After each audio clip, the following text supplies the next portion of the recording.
Hello friends hi नमस्कार आपण मानक मिनी ब्लॉग को स्वागत करछि। मैं भद्रक जाइतिनु फंक्शन अटेंड पड़तिला। टिके टिके पिला माने डांस कले भाषण देले भाषण दौले वर्णबोध विषय रे बहुत सुंदर लगिला। बहुत कलेक्टर भी आसतिले।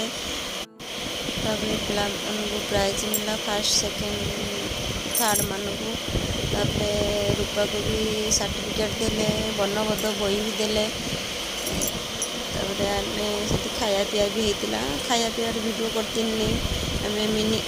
आमे भी आसीनु अनेशत बजार को आसी से राति 8:30 हो गला।